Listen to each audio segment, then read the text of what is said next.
Assalamualaikum warahmatullahi wabarakatuh. Bismillahirrahmanirrahim. Alhamdulillahirabbil alamin. Wassalatu wassalamu ala asrafil anbiya'i wal mursalin sayyidina wa nabiyyina wa maulana Muhammadin wa ala alihi wa sahbihi ajma'in. Amma ba'du, al-mukarramun yang saya hormati dan saya muliakan, segenap bapak-bapak dan ibu-ibu jamaah sholat zuhur yang walaupun tidak disebutkan namanya satu persatu, insya Allah kita tetap mulia di hadapan Allah Subhanahu wa Ta'ala. Terima kasih kepada Ayahanda Haji Dasril yang telah memberikan waktu kepada saya. Biar berkah kita baca Ummul Quran surat Al-Fatihah. Mudah-mudahan dengan keberkahan surat Al-Fatihah, semua kita yang hadir, termasuk keluarga dan anak keturunan kita, dalam perjalanan hidup di dunia ini selalu dalam lindungan dan keberkahan Allah Subhanahu wa Ta'ala. Bi haqqi Sayyidina Muhammadin sallallahu alaihi wa alihi wasallam. Al-Fatihah. A'udzubillahi minasyaitonir rajim. Bismillahirrahmanirrahim. Alhamdulillahirabbil alamin. Arrahmanir rahim. Maliki yaumiddin. Iyyaka na'budu wa iyyaka nasta'in. Ihdinas siratal mustaqim. Siratal ladzina an'amta 'alaihim ghairil maghdubi 'alaihim waladdallin. Amin. Hadirin yang dirahmati Allah, judul ceramahnya adalah kitab atau buku catatan amal. Dalam Al-Quran, penyebutan Al-Kitab itu ada di dua tempat. Yang pertama, Alkitab itu merupakan makna daripada kitab suci Al-Quran, seperti yang termaktub dalam surat Al-Baqarah. Bismillahirrahmanirrahim. Alif Lam Mim. Dzalikal kitabu la raiba fihi hudal lil muttaqin. Dzalikal kitabu, itulah Alkitab. Yang dimaksud adalah kitab suci Al-Quran. La raiba fihi, yang tidak ada keraguan di dalamnya. Hudan, menjadi petunjuk, lil muttaqin, bagi orang-orang yang bertakwa. Di surat yang lain, yaitu di surat Luqman, juga disebut kata Alkitab, yang maknanya adalah Al-Quran.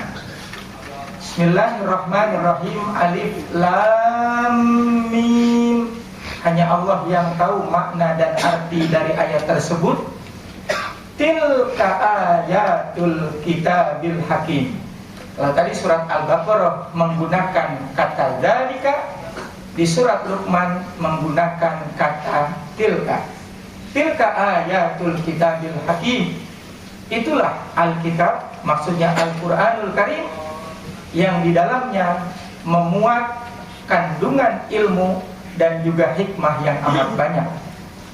Hudan warahmatan lil muhsinin. Bedanya sedikit. Di surat Al-Baqarah hudan lil muttaqin. Di surat Luqman hudan, menjadi petunjuk Al-Quran itu, warahmatan, dan menjadi rahmat, lil muhsinin, bagi orang-orang yang berbuat baik. Siapa yang dimaksud muhsin di situ? Lanjutan ayatnya, alladzina yuqimunas sholata wa yu'tunaz zakata wa hum bil akhirati hum yuqinun. Ulaika ala hudam mir rabbihim wa ulaika humul muflihun. Orang-orang muhsin di situ tiga tandanya. Yang pertama, selalu menjaga sholatnya. Yang kedua, selalu mengeluarkan zakat, infak dan sodakohnya.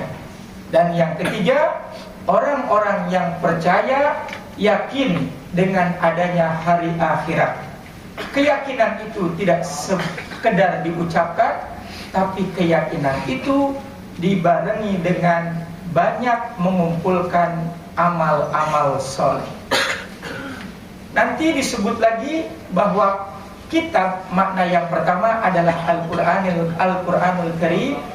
Di surat yang lain Allah Subhanahu wa ta'ala berbicara tentang keseimbangan bahasa Al-Quran.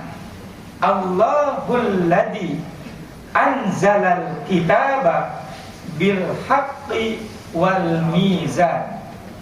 Allah lah yang telah menurunkan Alkitab, maksudnya Al-Quranul Karim yang mulia ini, bil haqqi, dengan sebenar-benarnya, semuanya itu dari Allah, tidak ada tambahan dari orang lain, termasuk dari Rasulullah, wal mizan, dan Al-Quran itu memiliki keseimbangan dalam kata dan kalimatnya.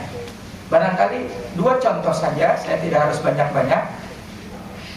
Pak Quraisy Shihab dalam tafsir Misbahnya menyebutkan keseimbangan kata-katanya mana. Misalnya Al-Quran bicara bumi, al-ardi, al-ardu sama. Lawannya adalah as-sama'u atau as-samawat, bumi dan langit. Disebut dalam Al-Quran yang mulia ini, pengucapannya sama 119 kali. Allah menyebut dalam Al-Quran al-jannatu wan naru, surga dan neraka. Surga dan neraka disebut oleh Allah dalam Al-Quran sama hitungannya, yaitu 93 kali. Kemudian Allah berbicara tentang ad-dunya, yang lawannya adalah al-akhirah. Dunia dan akhirat Allah sebut juga sama, pengulangannya di dalam Al-Quran yaitu sebanyak 102 kali. Inilah sebagian contoh dari keseimbangan bahasa dan kalimat-kalimat dalam Al-Quran.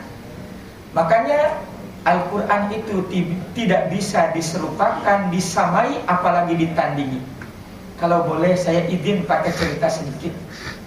Di zaman Rasulullah, di awal-awal dakwah beliau, itu biasa Ka'bah itu sering bolak-balik didatangi, tapi bukan bikin haji.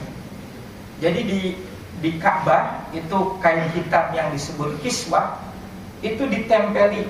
Kalau di sekolah itu namanya mading. Isinya apa? Lembaran-lembaran syair, puisi, atau kata-kata indah dari orang-orang yang ahli syair. Karena memang masyarakat Arab itu sangat hebat di dalam syairnya.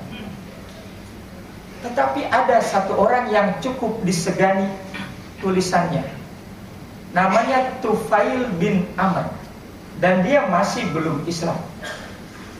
Begitu Tufail menempelkan syairnya, maka seluruh syair yang lain itu berguguran. Artinya nggak ada apa-apanya dibandingkan dengan syairnya Tufail bin Amr. Sehingga dia dijuluki seorang sastrawan yang hebat. Abu Lahab membisikkan sesuatu kepadanya. Tufail, silakan engkau berkarya, hiasi Ka'bah ini dengan tulisan-tulisan indahmu. Aku pesan satu, jangan sekali-kali kamu pengen tahu yang namanya Muhammad. Jangan kamu mencoba-coba untuk bertemu dengan orang yang dipanggil Muhammad. Ini karena yang ngomong Abu Lahab, jadi nggak pakai gelar. Muhammad itu, mohon maaf ya Allah, tukang sihir, tukang tenung, pujangga karbitan. Pokoknya seluruh keburukan-keburukan difitnahkan kepada Nabi Muhammad supaya Tufail itu tidak berjumpa. Selesai kabar itu, pulanglah Tufail ke rumahnya. Tapi malam harinya dia tidak bisa tidur. Justru hatinya berontak. Menurut dia, sekian banyak orang di Arab, kenapa sosok Muhammad itu begitu amat dibenci dan dimusuhi? Bahkan dijuluki dengan gelar-gelar buruk seperti tadi. Saya nggak percaya Muhammad itu. Dari namanya saja orang yang sangat terpuji. Ada keinginan dia untuk bertemu dengan Rasulullah. Nah, ketika dia mau menempelkan syairnya waktu asar, dia kaget melihat seorang diri, yang lain gak ada, itu sedang melakukan gerakan yang belum pernah dia lihat. Maksudnya gerakan sholat. Didekati orang itu, wajahnya rupawan, kayaknya belum pernah ada manusia seindah setampan orang itu. Makin mendekat dia, dan hatinya mencoba-coba mereka-reka. Barangkali ini yang difitnahkan orang-orang Arab jahiliyah. Singkatnya, begitu selesai Rasulullah SAW, beliau pulang diikuti. Udah tahu rumahnya, besok paginya Tufail kembali ke rumah untuk bersilaturahmi. Begitu salam diucapkan, pintu dibuka, apa yang terjadi? Rasulullah tidak menanya apa kabarnya. Langsung saling berhadapan, Rasulullah berkata, "Wahai Tufail saudaraku, dengarkan kalimat aku ini." Rasulullah membaca surat Al-Ma'un.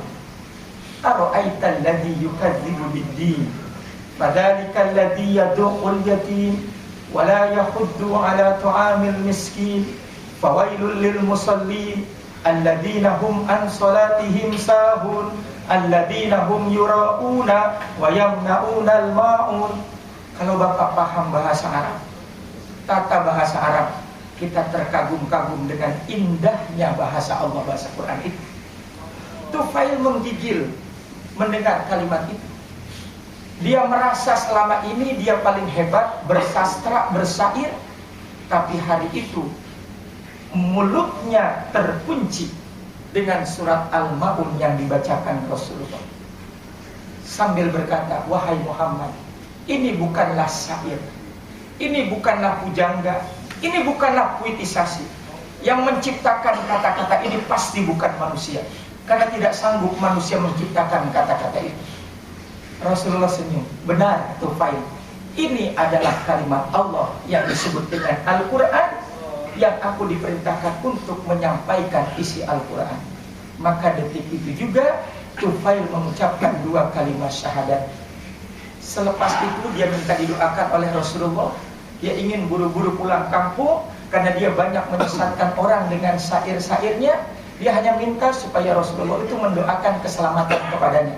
Singkatnya, doa selesai, bergegas dia pulang ke kampung halamannya. Dia panggil pengikut-pengikutnya yang banyak. "Apa yang kau dapati di Mekah, wahai Tuan Tufail? Dengarkan. Kalian bagaimana menilai syair dan karyaku? Hebat, belum ada tandingannya. Kalau hebat, dengarkan yang aku dapat dari seorang yang bernama Muhammad." Diulang tadi itu surat Al-Ma'un oleh Tufail. Mendengar itu, semua terdiam membisu. Kemudian Tufail bertanya kepada kaumnya, "Menurut kalian, hebat mana kalimat yang baru aku ucapkan dari Muhammad, atau karya-karya besarku yang sudah kalian bukukan?" Mereka serentak menjawab, "Kalimat yang baru itu yang paling hebat, menutupi semua keindahan bahasa sastramu." Setelah itu Tufail menjawab, "Kalau kalian mengakui yang baru itu lebih hebat, maka mulai sekarang kalian kumpulkan syair-syair sesatku, lembaran-lembaran yang sudah berbuku-buku, kumpulkan, kalian bakar, kalian kubur, dan jangan pernah dibuka lagi. Bukalah yang baru yang dibawa oleh Muhammad ibni Abdullah." Inilah hebatnya Al-Quran, tidak akan pernah bisa ditandingi oleh siapapun saja. Nah hadirin, itu makna pertama Alkitab, yaitu Al-Quranul Karim. Makna yang kedua Alkitab, maaf ya kalau siang-siang belum makan siang agak serem pembahasannya, yaitu buku catatan amal. Nanti bisa dilihat pada surat Al-Isra dan surat Al-Kahfi. Al-Isra-nya 14, Al-Kahfi-nya 49. Surat Al-Isra, nanti pada hari kiamat begitu dibangkitkan lagi, Allah berkata, "Iqra kitabak, kafa binafsikal yaum alaika hasiba." Ya Allah, Iqra kitabak, bacalah oleh kalian buku catatan amal kalian. nafsikal yaum, cukuplah pada hari ini, alaika hasiba, kalian sendiri menghisap diri kalian. Jadi bukan orang lain yang menghisap kita, tapi diri kita sendiri yang menghisap diri kita pada waktu itu. Dengan apa? Dengan terbukanya buku catatan amal itu. Coba tolong jawab, saya mau tanya.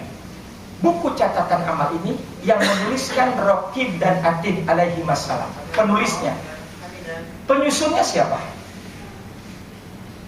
Buku kan ada penyusunnya. Penulisnya malaikat, penyusunnya siapa? Diri sendiri, bukan orang lain. Jadi kita sedang menulis lembaran-lembaran buku kita setiap saat. Tinggal pilih mau menorehkan tinta apa di lembaran buku itu, yang nanti pada waktunya akan dibuka di hadapan Allah. Hari ini alhamdulillah kita torehkan kebaikan yang besar. Sholat zuhur berjamaah dilanjutkan dengan tolab ilmu. Ini luar biasa. Tulisannya tidak akan pernah ketukar. Kita penyusunnya, dan kita yang mengumpulkan karya-karya itu. Malaikat Raqib Atid hanya mencatat saja, ma yalfidhu min qaulin illa ladaihi raqibun atid. Maaf hadirin, bagi orang yang meninggalnya tidak bawa amal, meninggal nggak sholat, meninggal nggak sedekah, meninggal nggak silaturahmi, meninggal nggak belajar, pokoknya meninggal dalam kedurhakaan. Ketika diberikan kepadanya kitab catatan amal, apa teriakannya? Surat Al-Kahfi ayat 49. Walladzina yaquluna ya wailatana, aduhai celakahnya kami, ruginya kami pada hari ini. Mali hadal kitab, buku model apa yang dikasih kepada kami?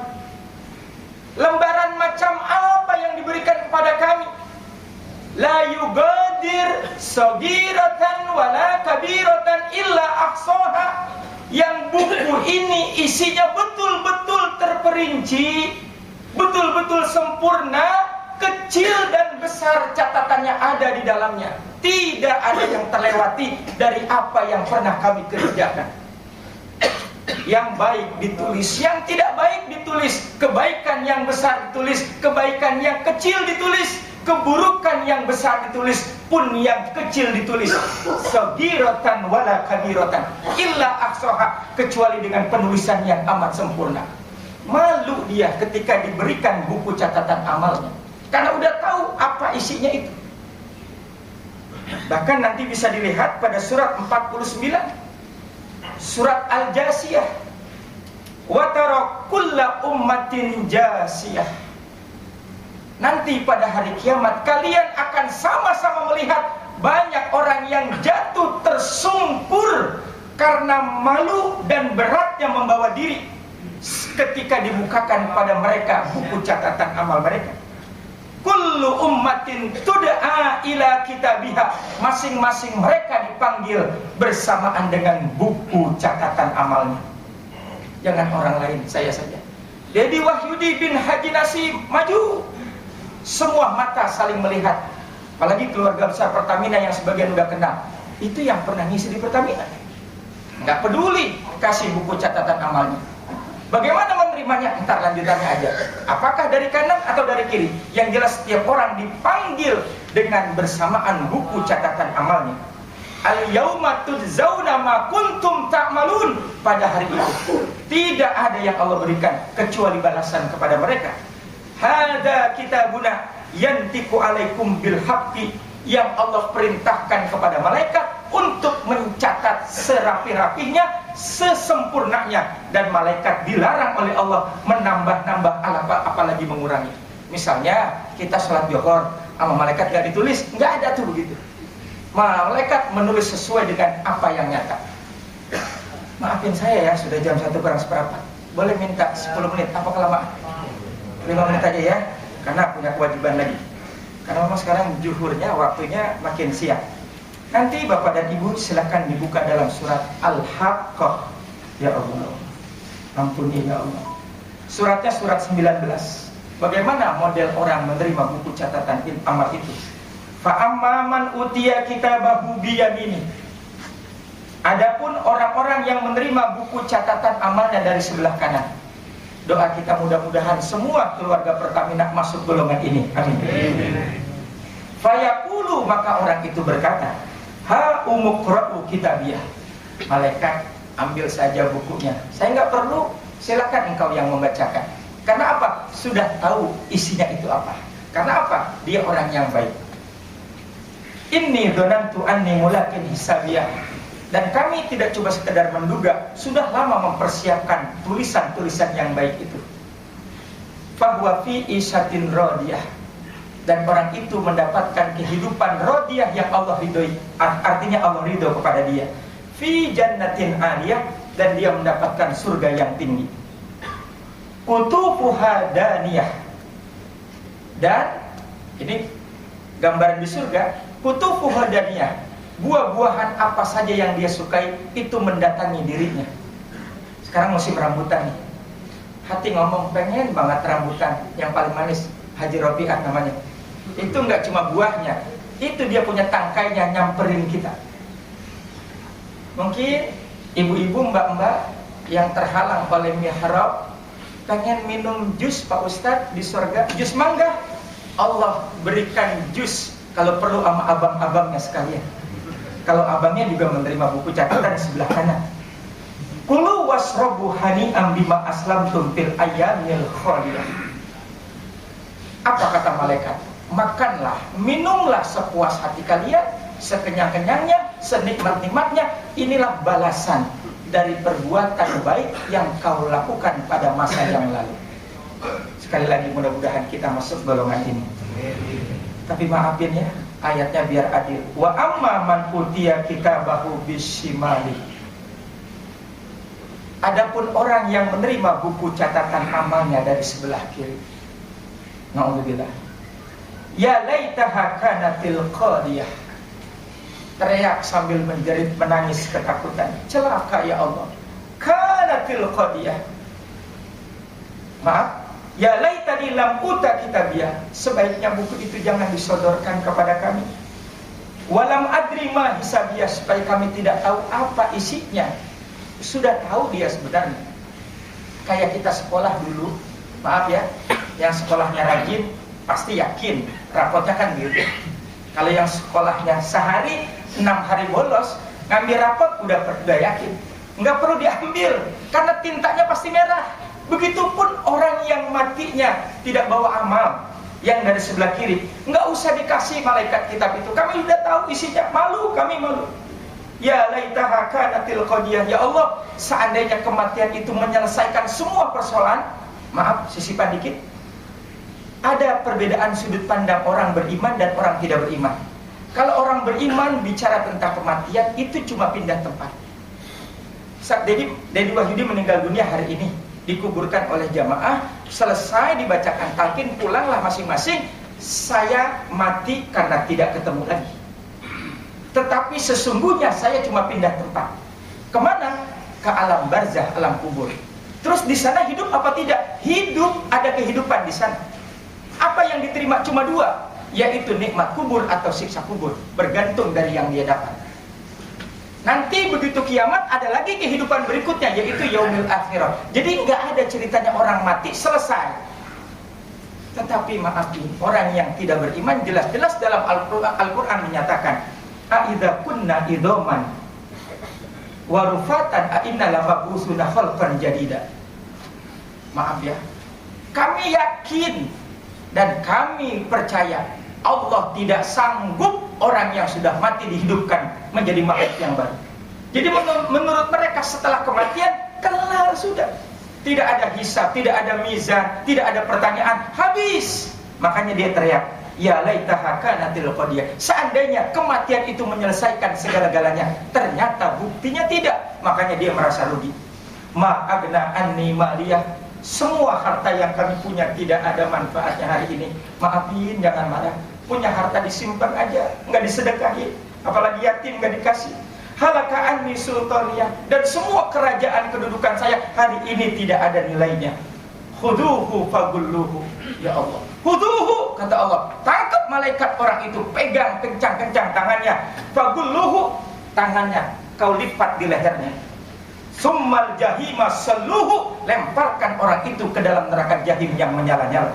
Summa fi silsilatin dar'uha sab'una zira'an faslakuhu, ambil rantai yang panjang dari hari kiamat, kau libatkan ke seluruh tubuhnya, yang rantai itu panjangnya hadirin sab'una zira'an, 70 hasta. Jangan menghitung hastanya di Pertamina. Kalau hasta itu kan pendek, tapi hastanya di akhirat dari ujung timur ke ujung barat. 70 itu dilibatkan di dalam tubuh orang tersebut. Kemudian apa? Innahu kana la yu'minu billahil azim. Kenapa Allah hinakan mereka orang seperti itu? Satu kata kuncinya, orang itu tidak beriman kepada Allah. Yang kedua, wala yahuddu ala ta'amil miskin, dan orang itu tidak pernah memberi makan orang miskin. Hadirin maafi, la yaquluhu illal khut, la ya wala ta'amun illa min bislin. Makanan orang itu di neraka tidak ada lain kecuali Allah siapin bislin. Naon itu bislin? Bislin itu campuran nanah dan darah. Na'udzubillah min dzalik. La yaquluhu illal khati'un.